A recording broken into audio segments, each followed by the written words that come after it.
ఆనాడు బంధువులు ఇంటికొస్తే చాలు ఉన్నన్ని రోజులు పండుగే, గుండె నిండుగా సంబురమే.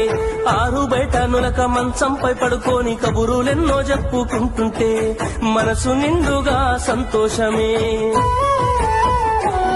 వాళ్ళు తిరిగి ప్రయాణం అవుతుంటే ఇంకో రోజుంటే బాగుందనిపించి ఎక్కే బస్సు వచ్చి వెళ్ళిపోయేదాకా చెప్పులు దాచిన జ్ఞాపకమే.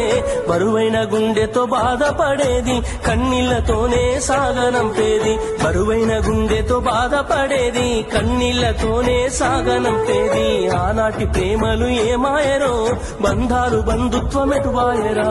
డబ్బు బంధాలే మిగిలేనురో, మనుషులే దూరమయ్యేనురా.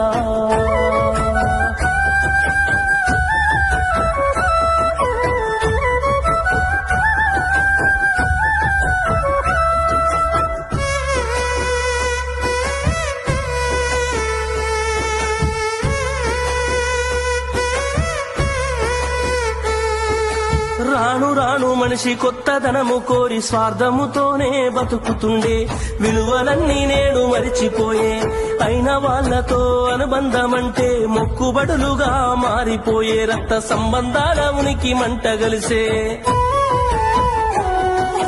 ఒకటే ఊరిలో ఉంటున్నా ఏడాదికోసారి కలుసుడాయే, ధనవంతులుగా కొంత మారిపోతే నిరుపేద బంధువుల మరిసిపోయే.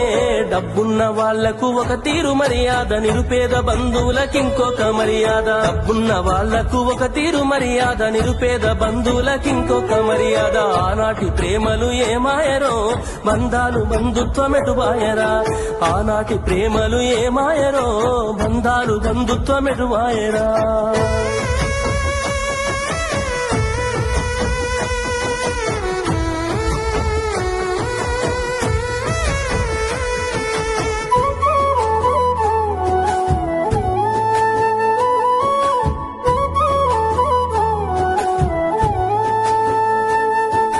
రక్తం పంచుకొని ఒకటే ఇంటిలో జన్మను ఎత్తి కూడా పెరిగిన అన్నదమ్ములైన అక్క చెల్లెళ్ళైన వేడుక ఏదైనా జరిగితే తప్ప కలుసుకోవడం జరగదాయే. మనసారా మాట్లాడుకోరాయే.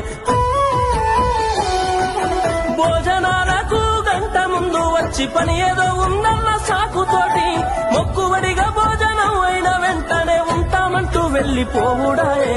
కనతల్లిదండ్రులను పలకరించే తీరిక లేని సంపాదనాయే, కనతల్లిదండ్రులను పలకరించే తీరిక లేని సంపాదనాయే. ఆనాటి ప్రేమలు ఏమాయరో, బంధాలు బంధుత్వమెటువాయరా. డబ్బు బంధాలే మిగిలేనురో, మనుషులే దూరమయ్యేనురా.